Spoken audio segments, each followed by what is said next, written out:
그날 아침 집안은 평소처럼 고요했어요. 창문으로 들어오는 햇빛이 주방 탁자 위에 놓인 낡은 찻잔 가장자리를 살짝 비추고 있었죠. 저는 그 찻잔을 바라보다가 문득 멈춰섰습니다. 나는 그동안 사랑한다고 고맙다고 진심을 말했었나? 그 질문이 너무나도 갑작스럽게 왔습니다. 말로는 수없이 했을 수도 있지만 마음 깊은 곳에서 진짜로 전한 적이 있었을까? 그 순간 오래 눌러둔 기억 하나가 떠올랐습니다. 엄마가 젖은 수건으로 내 이마를 닦아주던 밤. 그때의 온기와 말 한마디 건네지 못한 제 어색함이 함께 떠올랐죠. 그 기억은 과연 나를 어디로 데려갈까? 이 질문을 던진 채로 저는 한참을 멈춰 있었어요. 저는 평범한 사람입니다. 60이 넘었고 아직도 출근을 하고 밭 한켠에 작은 화분을 가꾸는 걸 좋아합니다. 옛 친구들과 가끔 만나 술을 마시고 주말에는 동네 시장을 한 바퀴 도는 게 일상이지요. 가족은 아내와 성인 자식 둘, 그리고 지금은 나이가 많이 드신 엄마가 함께 삽니다. 엄마는 늘 조용했습니다. 감정 표현도 서툴렀고 칭찬을 크게 하던 분은 아니었죠. 그런 엄마가 저에게 있어 언제나 든든한 쉼터였다는 걸 저는 이제야 알기 시작했습니다. 왜 이제야 사랑의 무게를 알게 된 걸까? 스스로에게 묻는 질문을 반복하며 저는 말문을 열었습니다. 어릴 적 우리는 많이 싸웠습니다. 아이들이 다 그렇듯 서로의 마음을 글로 쓰지 않고 말로 부딪히고 때로는 문을 닫고 지냈죠. 저는 아버지와도 엄마와도 서운한 일이 있으면 며칠씩 말을 줄이는 편이었습니다. 그런 식으로 마음의 벽을 쌓는 게 익숙했어요. 괜찮아, 시간이 해결해 줄 거야. 그 말로 스스로를 위로하며 저는 바쁘다는 이유로 사랑을 표현하지 않았습니다. 결혼하고 자식이 생기자 더 바빠졌죠. 일과 집안일, 자식 교육에 치여 참 많은 기회를 놓쳤습니다. 엄마는 늘 말이 없었지만 행동으로 사랑을 보여주셨죠. 밥을 꼭 제 시간에 챙겨주고 제가 좋아하는 반찬을 몰래 더 만들어 두곤 했습니다. 그런데 어느 날 아내가 조심스럽게 말했습니다. 여보, 엄마가 혼자 있을 때 더 외로워하시는 것 같아요. 요즘은 소곤거림도 적으세요. 그 말에 저는 처음으로 엄마의 외로움에 대해서 생각하게 되었습니다. 엄마가 말하지 않는 진짜 이유는 뭘까? 그 질문이 제 머릿속을 맴돌기 시작했습니다. 어느 주말 저는 엄마의 방을 정리하다가 오래된 서랍 하나를 열었습니다. 그 안에는 낡은 편지들이 빼곡히 들어 있었고 사진 몇 장이 접혀 있었습니다. 사진 속에는 젊은 엄마가 있었습니다. 환하게 웃는 모습. 저는 그 모습을 본 순간 가슴 한쪽이 뜨끔해졌습니다. 편지들을 꺼내 읽다 보니 엄마가 젊은 시절 저희를 위해 얼마나 많은 걸 포기했는지 알 수 있었습니다. 늦은 밤까지 봉제 일을 하던 이야기, 우리 학비를 위해 차마 못한 얘기들, 아버지를 돌보느라 꿈을 접은 이야기까지. 그 편지들에는 감정이 담겨 있었지만 그 감정은 부드럽고 담담했습니다. 엄마는 말로 격렬하게 표현하지 않았지만 글로는 더 많은 걸 담아두셨더라고요. 그제야 저는 깨달았습니다. 엄마는 말로 사랑을 크게 표현하지 않았지만 삶 전체로 사랑을 증명해왔다는 것을. 제가 어렸을 때 왜 안 와? 라고 투정을 부리던 날들을 떠올리면 가슴이 먹먹해졌습니다. 그 편지들 속에 엄마가 남긴 마지막 진심은 무엇일까? 저는 천천히 한 통을 펼쳤습니다. 편지 마지막에는 이렇게 적혀 있었습니다. 내가 건강하고 웃을 수만 있다면 난 그걸로 충분하다. 한 줄, 그 한 줄이 내 안에서 오래 울렸습니다. 어느 비 오는 날 엄마가 갑자기 다리가 아프다고 하셨습니다. 저는 서둘러 병원에 모시고 갔고 의사는 조심스레 말했습니다. 퇴행성 관절염이 심합니다. 관리와 휴식이 필요해요. 그 말이 현실로 다가오자 저는 처음으로 크게 떨렸습니다.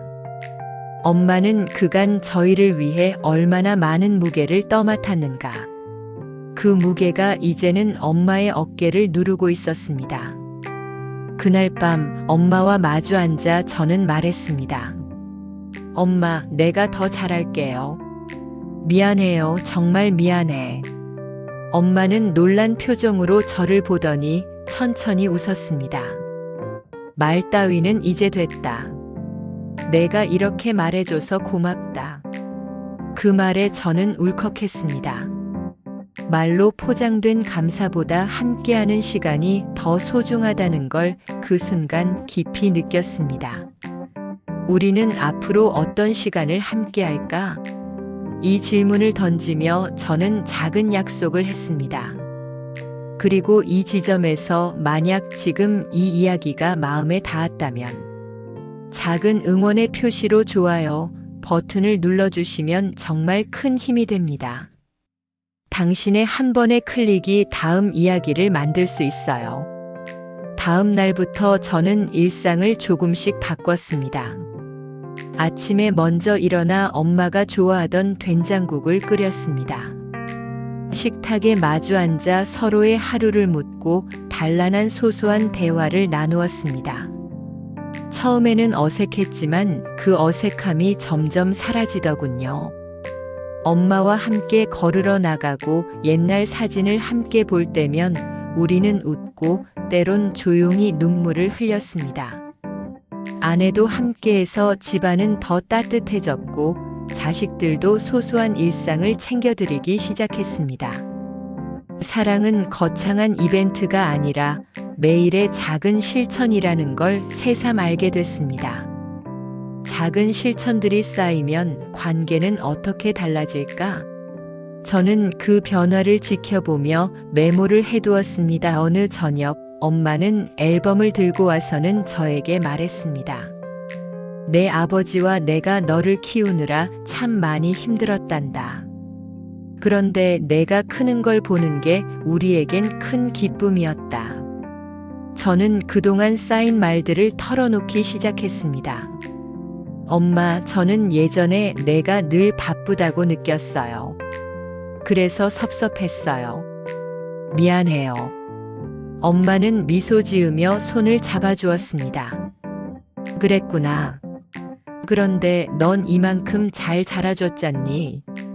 그게 엄마에겐 가장 큰 선물이란다. 그 말에 저는 또 울었습니다. 우리는 서로에게 오래전부터 가지고 있던 상처를 조금씩 꺼내 보여주었고 그 과정에서 서로를 더 잘 알게 되었습니다. 이 대화가 끝나면 우리 관계는 어떻게 달라질까? 저는 그 변화를 기대하며 밤을 보냈습니다. 어느 날 집안 창고를 정리하던 중 오래된 라디오 하나를 발견했습니다. 그 라디오는 아주 오래전 아버지가 구입한 것이었는데 새벽 라디오 드라마를 듣던 기억이 났습니다. 우리는 라디오를 켜고 옛 노래를 들으며 웃었습니다. 그 음악 속에서 엄마의 젊은 날, 아버지의 푸근한 웃음, 아이들의 장난이 모두 살아났습니다. 사진 한 장 한 장을 넘기는 동안 우리는 과거의 순간들을 다시 꺼내 말했습니다. 그 말들은 마치 오래된 상처를 천천히 덧바르는 연고 같았어요. 아픔은 사라지지 않지만 함께 있어 그 아픔의 무게는 가벼워졌습니다. 이상하게도 옛 물건 하나가 우리를 더 가깝게 만드는구나. 저는 그걸 보며 소리 없이 웃었습니다. 그러나 모든 게 늘 완벽하진 않았습니다.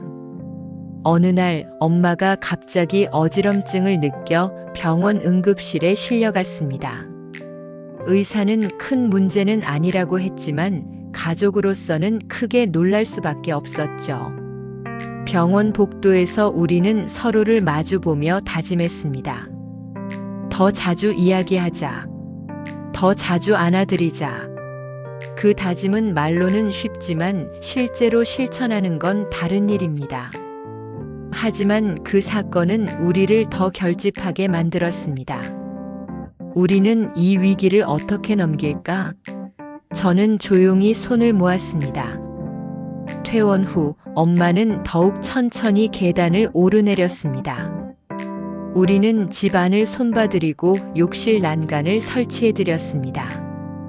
그런 작은 변화들이 모여 엄마의 일상이 다시 안정되기 시작했습니다. 매일 같이 차 한 잔을 마시며 오늘 있었던 일을 얘기하는 시간이 제겐 가장 큰 선물이 되었습니다. 자식들도 주말마다 가족 모임을 만들었고 옛 추억을 이야기하는 시간이 늘었습니다. 가족이란 결국 서로의 시간을 나누는 사람들임을 절감했습니다. 사랑은 결국 시간을 나누는 법을 배우는 걸까? 저는 그렇게 생각하며 엄마의 손을 잡았습니다. 어느 늦가을 날 우리는 함께 오래된 사진을 보던 중 말도 없이 서로를 바라보았습니다. 엄마는 조용히 말했습니다. 내가 이렇게 가족을 챙겨줘서 엄마는 참 행복하다. 저는 그 말에 서툴게 웃었지만 그 안에는 큰 울림이 있었습니다. 그동안 나는 사랑을 표현하지 못했다기보다 사랑을 두려워했던 건 아닐까. 사랑을 표현하면 어색해지고 그 어색함을 견디기 싫었기에 나는 침묵을 선택했을지도 모릅니다. 하지만 이제는 달라졌습니다. 사랑을 말하는 것이 부끄럽지 않게 매일의 작은 행동으로 사랑을 보여주는 법을 배웠으니까요. 이제 우리는 서로를 어떻게 기억하게 될까? 저는 그 질문에 미소로 답했습니다. 그리고 저는 스스로에게 약속했습니다. 앞으로는 더 많이 듣고 더 많이 안아드리자. 그 다짐은 말보다 행동으로 증명할 것입니다. 우리는 이미 작은 행동들을 통해 그 약속을 지키기 시작했습니다. 이 이야기를 여기서 끝내는 것이 아니라 앞으로의 날들로 이어가고 싶습니다. 당신의 가정에도 아직 말하지 못한 사랑이 있다면 오늘처럼 작은 걸음으로 시작해 보세요. 한 줄의 편지, 따뜻한 식사 한 끼, 손을 잡는 짧은 순간, 그것들이 모여 큰 사랑이 됩니다. 내일 당신은 누구에게 손을 먼저 내밀겠는가? 이 질문을 남기며 저는 조용히 창밖을 보았습니다. 이야기를 들으며 가슴이 따뜻해지셨다면, 그리고 당신에게도 전하고 싶은 가족의 이야기가 있다면 부담 없이 댓글로 들려주세요. 제가 직접 읽고 다음 영상에서 한 분씩 소개할게요. 그리고 이런 따뜻한 이야기들을 계속 전하고 싶습니다. 당신의 작은 관심이 다음 이야기를 가능하게 합니다. 오늘 제 이야기를 들어주셔서 진심으로 감사합니다. 사랑은 말로만이 아니라 매일의 작은 실천으로 남습니다. 당신의 하루에도 따뜻한 순간들이 가득하길 바랍니다. 다음 이야기에서 또 만나요.